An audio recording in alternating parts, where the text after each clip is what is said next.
Radio Rivage présente Les politiques face à la question sociale, une émission présentée par Daniel Delamotte. Chers auditeurs, bonjour, bienvenue sur Radio Rivage pour mon émission Les politiques face à la question sociale. Et aujourd'hui, j'ai le plaisir de recevoir Georges Krogeneck, le maire de Collorec, qui se trouve dans le 29, dans le Finistère, pardon. Bonjour, monsieur le maire. Bonjour.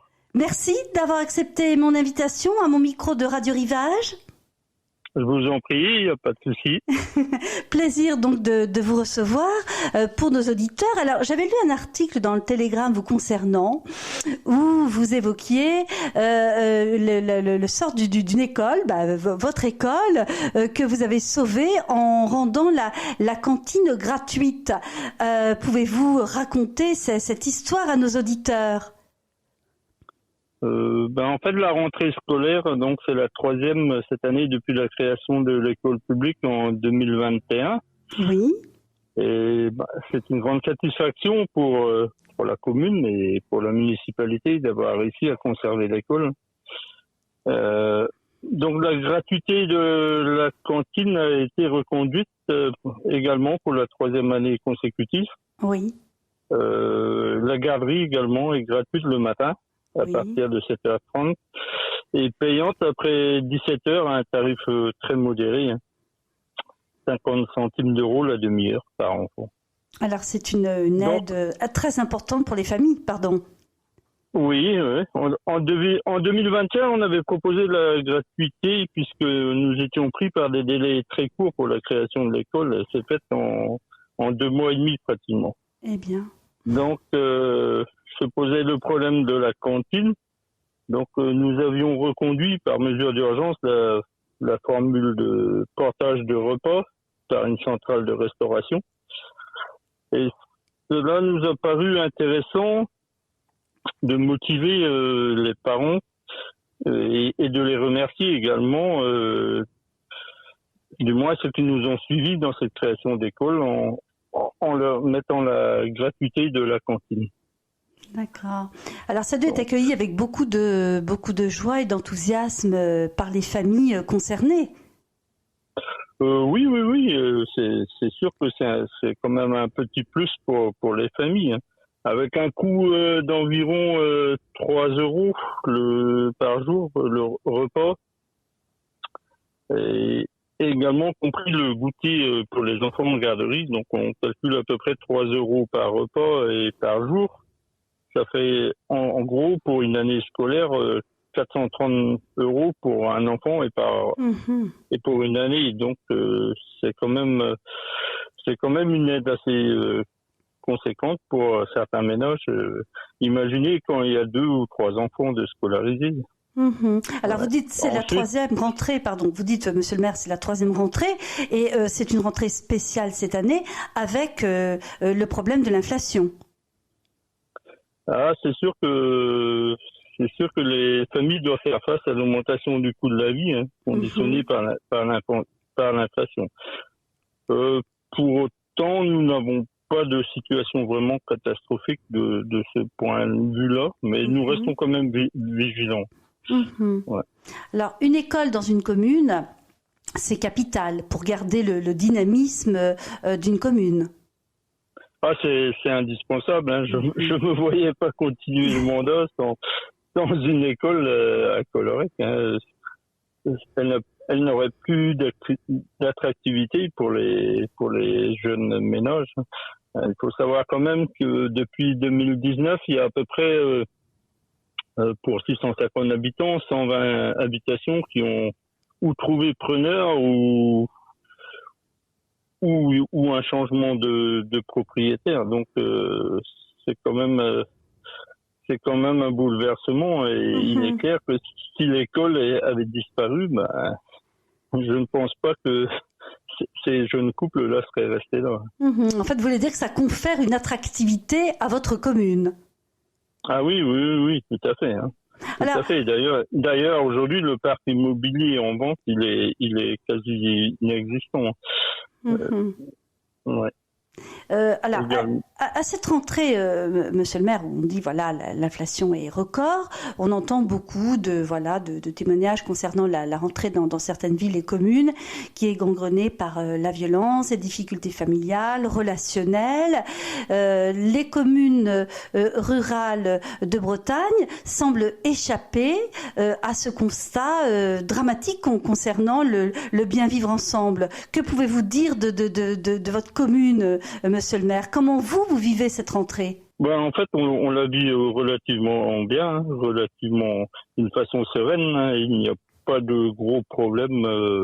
Oui, alors vous nous disiez, Monsieur le maire, effectivement que voilà la rentrée pour vous dans votre commune n'a rien de comparable avec ce qu'on peut entendre également dans la presse actuellement. Vous pensez que le rôle de la famille est mis en valeur davantage, que les liens sont plus importants dans une commune rurale que sans doute d'ailleurs que dans une ville moyenne? Oui, je pense, parce que toutes les familles se connaissent, plus ou moins.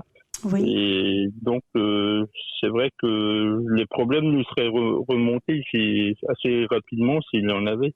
Mais non, c'est vraiment une commune calme, hein, très calme. On peut pas se plaindre de violence ou de problèmes de harcèlement. Oui. Non, voilà. Donc, oui, ces thématiques dont on entend parler, en fait, épinglent votre commune, comme beaucoup d'ailleurs de communes de Bretagne, où il semble que voilà, les liens, le lien intergénérationnel est peut-être plus présent. Qu'en pensez-vous? C'est possible. Bon, après, au niveau de l'école, c'est vrai que c'est une petite école avec 2 enseignantes, une ATSEM expérimentée, une AESH et une agent technique qui font également de la surveillance de cours. Donc, c'est vrai qu'il n'y a pas de dérive de ce point de vue-là, et ce personnel-là il est très, très vigilant là-dessus sur les situations de violence ou de harcèlement. Oui, la communication est plus aisée, sans doute. Certainement, oui.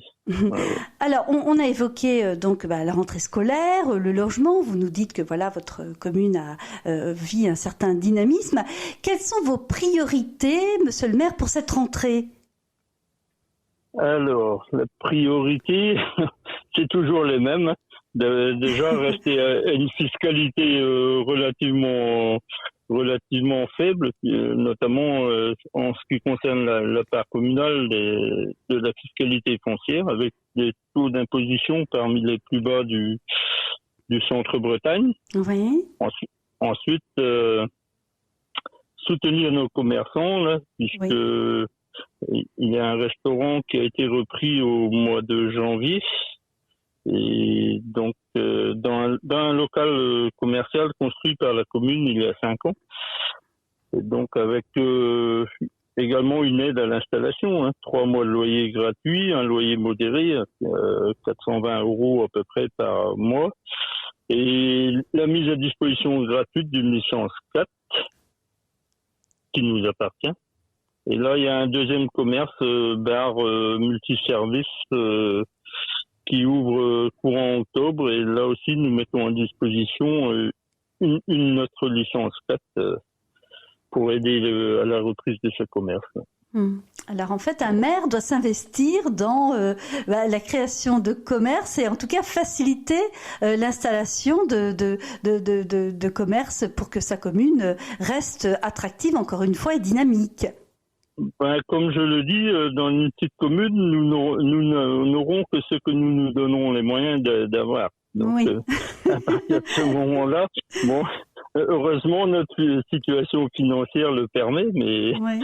Bon, c'est peut-être pas le cas pour toutes les communes, mais ici, c'est vrai que on aide assez facilement les commerçants, l'école, les familles, on les aide assez facilement. D'accord. Alors, à notre époque, nous parlons beaucoup de l'alimentation saine, de la protection de l'environnement, de la pollution. Quelle est votre vision de la situation, Monsieur le maire, par rapport déjà pour notre pays en général et pour votre commune en particulier? On est une commune rurale, essentiellement agricole. Donc, c'est sûr qu'aujourd'hui, le même les agriculteurs ont tous pris conscience de la nécessité de l'environnement. Oui. Et avec des changements de comportement depuis déjà 10-15 ans concernant les pollutions. Donc je pense que de ce côté-là, il y a plus grand souci. Hein. Ensuite, on n'a pas non plus les problèmes de qualité d'air et des grandes agglomérations. Donc de ce point de vue-là, c'est vrai que on est relativement serein dans le centre-Bretagne. Donc on peut dire que dans votre commune, il y a une qualité de vie. Oui, oui, je pense que c'est effectif. C'est sans doute pour ça qu'il y a également beaucoup d'acquisitions immobilières Oui. ou des demandes de location qu'on peut malheureusement pas satisfaire. Bien sûr. Oui, alors la Bretagne est de plus en plus attractive aussi concernant le tourisme. Et votre commune également voit plus de touristes qu'avant, depuis la fin de la pandémie. Est-ce que vous avez vu un changement ? Le tourisme, disons que sur la commune même, on n'en a pas tellement. Hein. C'est plutôt sur la côte et sur la côte plutôt finistérienne que ça se passe. Mais dans notre commune, non, le tourisme, on n'a pas grande attractivité touristique. D'accord. Ça protège aussi d'autres formes de pollution finalement. Oui. Non, les gens qui sont là, ils recherchent surtout le calme, la nature, les balades en campagne et puis. Et ça se passe très bien. Oui, qui sont sans doute finalement l'essentiel pour l'équilibre à la fois des enfants, des parents et des grands-parents. Voilà.